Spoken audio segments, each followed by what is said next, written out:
हर हर महादेव। स्वागत है आपका बजट ट्रिप सीरीज के चौथे एपिसोड में, जहां हम आपको 3000 से 5000 के बजट में घुमाएंगे भारत के प्रख्यात धार्मिक स्थलों पर। तो चलिए चलते हैं द्वारका से सोमनाथ की यात्रा पर। इस वीडियो में हम आपको सोमनाथ में कहाँ रुके, कब कहाँ दर्शन खुले रहते हैं, कौन से स्थल पर आप घूमने जा सकते हैं, बजट कितना होगा, उसकी पूरी जानकारी देंगे। तो अब आप वेरावल पहुंचकर रिक्शा करके पहुंच जाइए सोमनाथ, जिसका किराया करीबन 100 रुपये तक का रहता है। सोमनाथ पहुंचकर मंदिर के नज़दीक में ही धर्मशाला में विश्राम कर लीजिए, जिसकी बुकिंग आप yatratham.org के माध्यम से कर सकते हैं, जिसकी लिंक डिस्क्रिप्शन में दे दी गई है। अब सुबह का नाश्ता करके करीबन 8 बजे निकल जाए दक्षिणी शैली में बना लक्ष्मी नारायण जी मंदिर, जो कि रास्ते में ही आता है। तो यहाँ पे दर्शन करने के बाद सीधा पहुँच जाइए सोमनाथ मंदिर, जो भारत का सबसे पुराना और पहला ज्योतिर्लिंग है। इस मंदिर को कई बार तोड़ा गया, लेकिन जब जब इस मंदिर को किसी ने भी तोड़ना चाहा, ये फिर से बनवाया गया है। वो कहते हैं ना, भक्ति में ही शक्ति है। ये जगह वास्तव में इसे साबित करती है। मंदिर में दर्शन का समय सुबह 6 से रात 10 बजे तक रहेगा।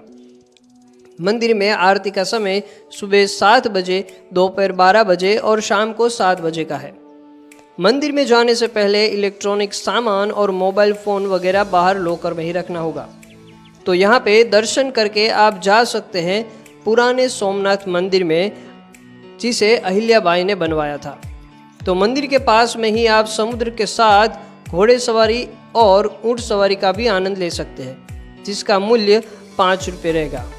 सोमनाथ धाम में एक बड़े से ऑडिटोरियम में हर रोज रात को 8 से 9 बजे तक लाइट एंड साउंड शो का आनंद लेते हुए आप सोमनाथ मंदिर का पूरा इतिहास भी जान सकते हैं।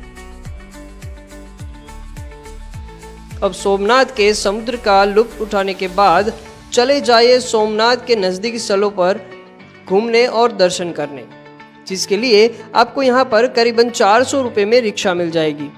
तो अब सबसे पहले आएगा बाणगंगा, जहाँ से जरा नामक शिकारी ने भगवान श्री कृष्ण के पैरों में तीर मारा था, और जहाँ पर 5 स्वयंभू शिवलिंग भी है।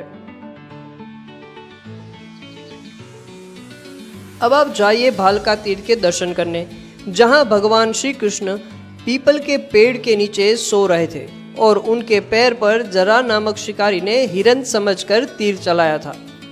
आज भी यहाँ पीपल का पेड़ मौजूद है।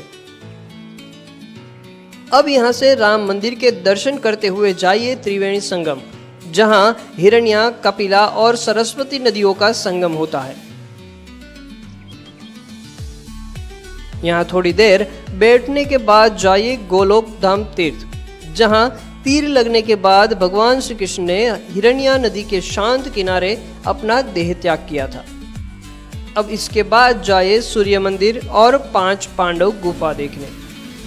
माना जाता है कि पांडव अपने अज्ञातवास के दौरान यहाँ से सूर्यदेव को प्रार्थना किया करते थे। तो अब समय आ गया है भोजन करके इस पावन भूमि से विदाई लेने का। तो अब पहुंच जाइए वेरावल रेलवे स्टेशन की ओर, जहां से 9:50 वाली सोमनाथ एक्सप्रेस ट्रेन आपको अहमदाबाद ले जाएगी, और ये ट्रेन हफ्ते में रोज यहां से निकलती है, जो करीबन 7 घंटे और 20 मिनट के बाद आपको पहुंचा देगी अहमदाबाद के चांदलोडिया स्टेशन पर। तो बस आज की यात्रा को हम यहाँ पर विराम देते हैं और मिलते हैं अगले वीडियो में, जहां हम आपको ले जाएंगे हरिद्वार की यात्रा पर, ऐसी ही और बजट ट्रिप सीरीज देखने के लिए। और अगर आपने अभी तक यात्रा धाम के सोशल मीडिया प्लेटफॉर्म्स को फॉलो नहीं किया है तो कर लीजिए। धन्यवाद।